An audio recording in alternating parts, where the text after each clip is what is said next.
an old story about 100 years ago. There was somebody addressed the crowd in Killeagh one time. This was a mixed audience, and he said, "Ladies and gentlemen and men from the mountain." I don't know if there's anybody here from the mountain, but no. Anyway, I'm here to tell you about Hogan's Yard, which is called at the time. This building was built in 1767, which means it's 250 years old this year. It was purpose-built. It was constabulary barracks. It was going to be the place that housed the people who were the eyes and ears of the empire. And Samuel Hogan, the top man up here, Old Sam as my mother used to call him. Old Sam was a sergeant in the RIC in the early 20th century. He survived 1916, and he survived everything, and he built up this place.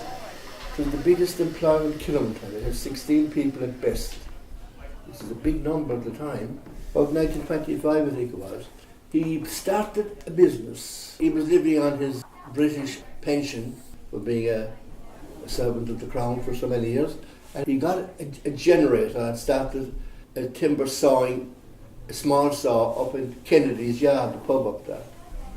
And it went well, and he finally moved down here, the constabulary barracks, where they were living, the Hogans, and started the business. And as it happened, my father, he was served his time to be a carpenter joiner and wheelwright in Carricktool at Fitzgerald's. And after 7 years he was out and came down here to Killeagh, where he heard there was a place, starting up, cutting timber, and they wanted somebody to make windows and doors and such, So it was right up the street, and he got a job from Sam, and he was almost the first man in, and from that for 40 years he was foreman, you might say. People didn't call him a foreman at the time, he was just worked there, and it was the man you went to if you wanted to know anything, what to do next, or whatever, As well as my father working here, his brother Jim worked here in the 30s and 40s. Then my two brothers, Bill and John, worked here, and myself, I worked here in the 50s, the final for a few years, in the middle to late 50s, I would say.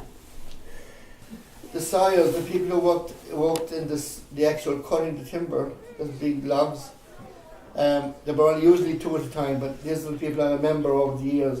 Paddy Foley Killeagh, Jack Mackesy of McGeely, Willie Hayes Killeagh, Shaney O'Loughlin Knockmanlea, Michael O'Loughlin Knockmanlea, and the saw doctor Ned Long.